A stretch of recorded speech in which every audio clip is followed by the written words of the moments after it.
안녕하세요. 하루를 여는 감자묵상 하간묵 시간입니다. 오늘의 본문은 열왕기하 5장 3절입니다.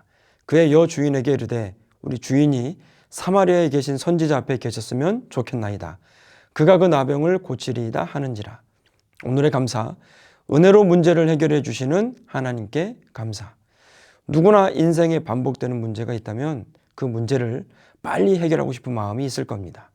다양한 문제가 있지만 근본적인 문제를 해결하지 않으면 반복되는 문제를 가지고 살아가야 됩니다. 오늘 말씀에는 나아만이 나옵니다. 이 사람은 그 당시 천형이라고 여겨지는 나병을 가지고 있었습니다. 나아만도 이 문제를 해결하기 위해 여러 방법을 써보았을 것입니다.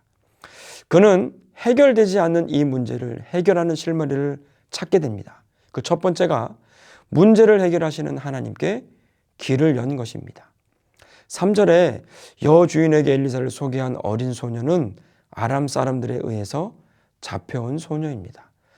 어떻게 여주인은 잡혀온 어린 소녀의 말에 귀를 기울이게 되었을까요? 바로 소녀에 대한 신뢰감 때문에 귀를 기울이게 됩니다. 어린 소녀의 일상생활에서 은혜로 문제를 해결하시는 하나님을 보았기 때문이죠. 또 어린 소녀가 엘리사를 소개한 마음은 충분히 이해가 됩니다. 어쩌면 타국에서 생존을 위해서는 당연한 선택이라고 볼 수 있죠. 그러나 나만 장군이 회복될 수 있다는 말은 위험한 말입니다. 결과를 확신할 수 없기 때문이죠. 그럼에도 여주인에게 엘리사 이야기를 전달하게 만든 동기가 무엇일까요? 문제를 해결하시는 하나님을 믿었기 때문입니다.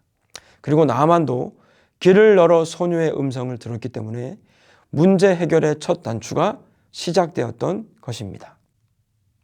두 번째는 고정관념을 깨뜨릴 때 문제가 해결되었습니다.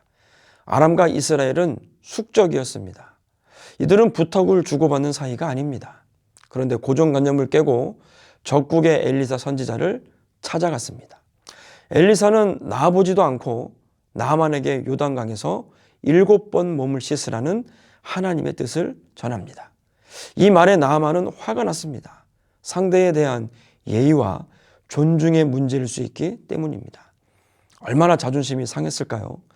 자존심이 상해서 돌아갔다면 문제는 해결되지 않았을 것입니다. 나아만이 고정관념을 깨고 들어간 요단강에서 그는 치유와 회복을 경험하게 되었습니다. 우리가 살아가면서 경험이 많아지면 나의 경험이 고정관념이 될 수 있다는 것을 경계해야 합니다.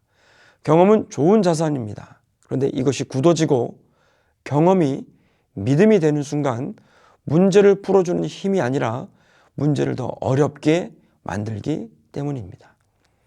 하간목 동역자 여러분, 우리에게도 다양한 문제가 다가옵니다. 가정, 자녀, 물질, 건강 등 여러 가지 문제가 우리 인생에 닥쳐올 때 은혜로 문제를 해결하시는 하나님의 음성 또는 말씀을 사모하며 살아가는 사람들의 음성에 귀를 기울여 보시길 바랍니다. 오늘 하루도 은혜로 문제를 해결하시는 하나님께 귀를 기울이고 내 경험을 넘어 역사하시는 하나님을 신뢰하며 살아가는 귀한 하루가 되시기를 주님의 이름으로 축원합니다. 은혜로 문제를 해결해 주신 것 감사. 하나님, 우리에게도 반복되는 여러 가지 문제들과 해결되지 않고 있는 문제들이 있음을 고백합니다. 문제를 해결하시는 하나님께 귀를 열어 듣게 하여 주옵소서. 하나님의 음성을 듣고 문제 해결의 실마리를 찾게 하여 주옵소서. 유연한 생각으로 고정관념에 빠지지 않고 은혜로 문제를 해결해 주시는 하나님을 신뢰하며 살아가게 하여 주옵소서. 오늘 하루도 열린 귀와 열린 마음으로 살아가겠습니다.